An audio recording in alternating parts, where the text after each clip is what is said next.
And then going on to number 3. So this is for people who maybe you don't want to give away so much money irrevocably into this trust. But what is this trust thing happening in? In that case, you can do a family limited partnership.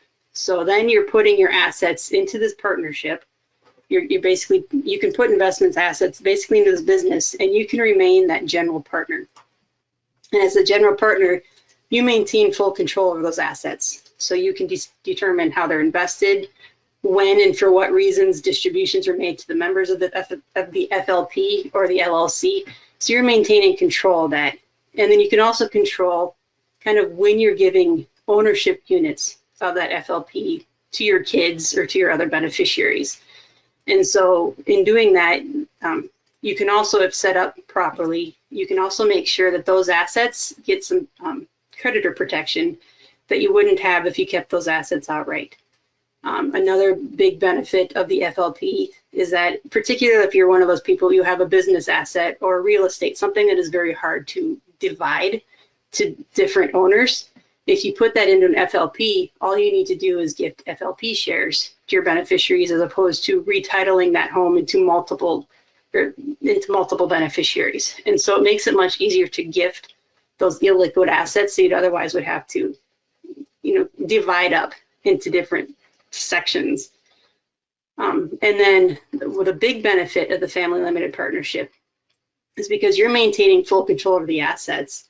The limited partners, yeah, they own it, but they can't do much with it. They don't have any say in the running of that FLP. And if they're going to turn around and try to sell that to a third party, there's no third party person who would want to buy that for full market value, because that person wouldn't have any control either.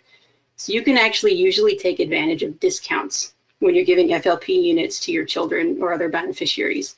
So just a very simple example, say you gave $1,000 in units to your child, but because you maintain control of everything, if your child wanted to go and sell that to a third party, they would maybe only be able to sell it for $700.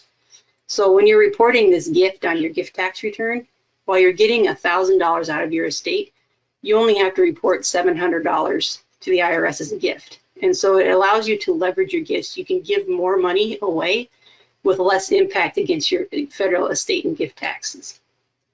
The big drawback with the family limited partnership is you have to make sure that you're managing it as a company. So you can't continue to use those assets as other personal assets. If you put a vacation home in there, you have to start paying rent to that FLP. You can't just continue to use the vacation home.